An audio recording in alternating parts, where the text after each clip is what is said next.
सोचिए एक तारे के बारे में, अरबों साल तक चमकने वाला।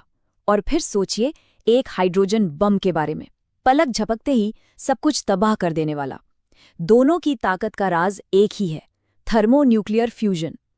तो सवाल ये उठता है कि क्या तारे बस बहुत बड़े और बहुत धीरे जलने वाले हाइड्रोजन बम हैं? चलिए इसी गुत्थी को सुलझाते हैं। अब ये सवाल सुनने में तो बड़ा सीधा साधा लगता है ना? भाई दोनों में हाइड्रोजन ही तो हीलियम में बदल रहा है और बेहिसाब एनर्जी निकल रही है, तो फिर ये एक ही सिक्के के दो पहलू क्यों नहीं हो सकते? पर असल कहानी इससे कहीं ज्यादा मजेदार और पेचीदा है। और देखिए, ये कोई सिर्फ किताबी सवाल नहीं है, लोग सच में इसके बारे में सोचते हैं। जैसे रेडिट पर ये सवाल किसी ने पूछा था, और ये दिखाता है कि ये ख्याल हम सबके मन में कभी ना कभी आता है।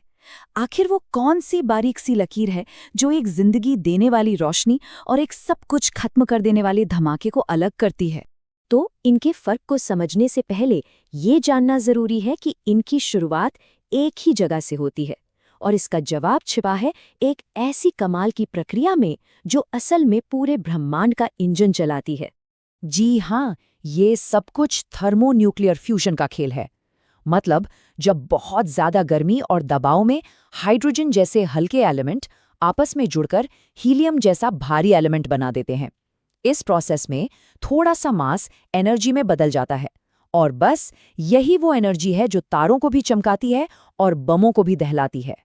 तो बात एकदम साफ है, दोनों का पावर सोर्स बिल्कुल एक ही है, थर्मोन्यूक्लियर फ्यूजन। और यही वो कॉमन पॉइंट है जहां से सारा कंफ्यूजन शुरू होता है। दोनों एक ही ताकत का इस्तेमाल करते हैं, पर नतीजा बिल्कुल अलग, जमीन आसमान का फर्क। तो फिर असली पहेली पर आते हैं। अगर इंजन सेम है तो एक आराम से क्यों जल रहा है और दूसरे में धमाका क्यों हो रहा है? जवाब छिपा है कि ये आग लगाई कैसे जाती है और फिर इसे काबू में कैसे रखा जाता है। देखिए, एक तारा बड़े आराम से कुदरती तौर पर बनता है। सोचिए, गैस और धूल का एक बहुत बड़ा बादल है जो अपनी ही ग्रेविटी की वजह से धीरे धीरे सिकुड़ने लगता है।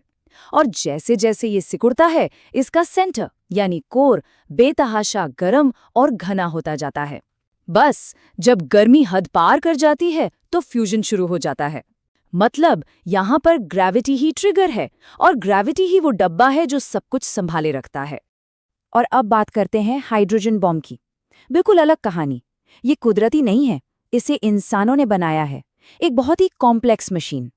फ्यूजन शुरू करने के लिए जो भयानक गर्मी चाहिए, उसे पैदा करने के लिए इसे एक ट्रिगर की जरूरत होती है। और जानते हैं वो ट्रिगर क्या है? एक और एटम बॉम्ब। जी हाँ, एक फिजन बॉम्ब। मतलब एक धमाके के अंदर दूसरा धमाका करना। साइंटिफिक भाषा में इसे कन्फाइनमेंट कहते हैं, मतलब किसी चीज को बांध कर रखना। तारे के केस में यह है ग्रेविटेशनल कन्फाइनमेंट। मतलब ग्रेविटी एक बहुत बड़ी न दिखने वाली बोतल की तरह है जो अरबों साल तक उस गर्म प्लाज्मा को एक जगह रखती है। और बॉम्ब में वहां होता है इनर्शियल कन्फाइनमेंट। ये बस एक पल भर की पकड़ है, इससे पहले कि सब कुछ तितर बितर हो जाए और फट पड़े। लेकिन अब आता है सबसे बड़ा, सबसे जरूरी फर्क। वो सीक्रेट जो एक तारे को फटने से रोकता है और उसे एक स्टेबल भट्टी बनाए रखता है। ये एक बड़ा ही खूबसूरत ऑटोमेटिक सिस्टम है। जरा इस नंबर पे नजर डालिए, सिर्फ 250 वॉट। सुनने में तो कुछ खास नहीं लगता, है ना? एक पुराने जमाने के लाइट बल्ब जितनी पावर। पर यकीन मानिए, इस पूरी पहेली का जवाब इसी छोटे से नंबर में छिपा है। और ये नंबर क्या है? ये है हमारे सूरज के कोर में हर एक क्यूबिक मीटर में पैदा होने वाली एनर्जी, सिर्फ 250 वॉट। जी हाँ, आपने सही सुना। ये उतनी ही एनर्जी है जितनी एक कंपोस्ट के ढेर से निकलती है। तो सूरज की जो बेहिसाब ताकत है वो उसके साइज की वजह से है, न कि इस वजह से कि उसका फ्यूजन बहुत तेज है। असल में ये एक बहुत धीमी, स्थिर और कमाल की एफिशिएंट प्रक्रिया है। ये जो स्टेबिलिटी है ना, ये एक परफेक्ट बैलेंस से आती है, जिसे कहते हैं हाइड्रोस्टैटिक इक्विलिब्रियम। मतलब फ्यूजन से जो एनर्जी बाहर की तरफ धक्का दे रही है और ग्रेविटी जो अंदर की तरफ खींच रही है, वो दोनों एक दूसरे को बिल्कुल बराबर कर देते हैं। ये एक ऐसी जंग है जिसमें कोई कभी नहीं जीतता, और यही बैलेंस तारे को तारा बनाए रखता है। और ये बैलेंस खुद को मेंटेन भी करता है एक ऑटोमेटिक सिस्टम के जरिए।